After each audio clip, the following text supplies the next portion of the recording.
Dimanche 28 septembre, la Seigne gagne Châlons 25-19, mais non sans peine. Les Bourguignons ont failli refaire le même scénario que l'année dernière. Défaite de la Seine à domicile. Analyse de ce match par Martial Cotin.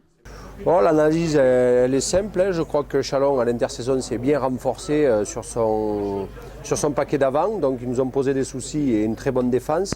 Donc on a tourné à la mi-temps à 9-9. Donc alors aujourd'hui il fallait qu'on les fatigue pour qu'on puisse espérer les mettre à mal en deuxième mi-temps. Chose a été faite. Bon voilà, on a quand même eu 2-3 belles occasions qu'on n'a pas finies, qu'on a chuté à 5 mètres de la ligne, qui aurait pu peut-être changer le score. Mais bon voilà, une équipe solide comme il était prévu. Martial, lors de ce match, le coaching a bien fonctionné.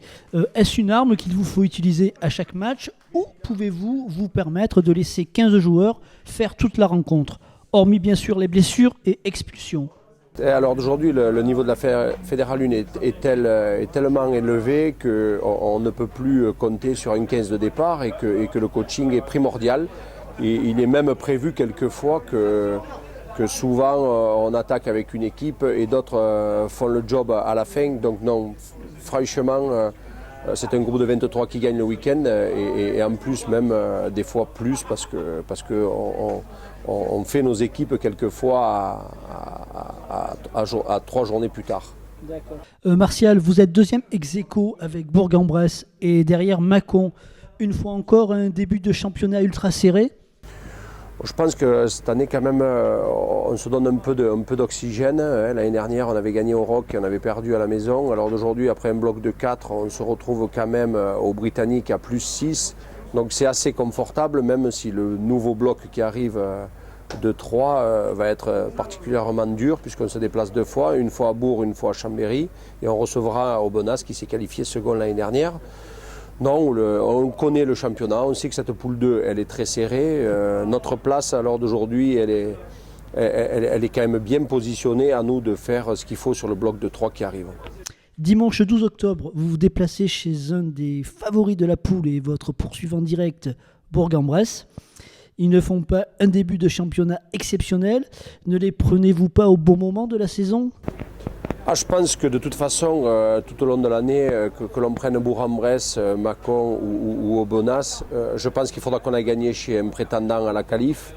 Donc il est clair qu'on ira avec beaucoup d'ambition et avec, on a manqué le coche à Romans, pourquoi pas réaliser vraiment un exploit à Bourg-en-Bresse. Non, voilà, je crois qu'à l'heure d'aujourd'hui, autant les autres années, on savait qu'on pouvait avoir de la difficulté à se déplacer chez des cadors. À l'heure d'aujourd'hui, si on veut se mélanger à la qualif, il faudra qu'on aille gagner chez ces équipes-là. Pour finir, vous utilisez souvent des séances de vidéo. Quelles sont leur utilité ? L'utilité de la séance vidéo, c'est qu'à l'heure d'aujourd'hui, quand on est acteur et qu'on joue, on ne voit pas forcément la périphérie de l'action. Et pour isoler certaines séquences, la vidéo est très importante. Alors voilà, c'est une vraie aide à l'heure d'aujourd'hui. Il faut s'en servir.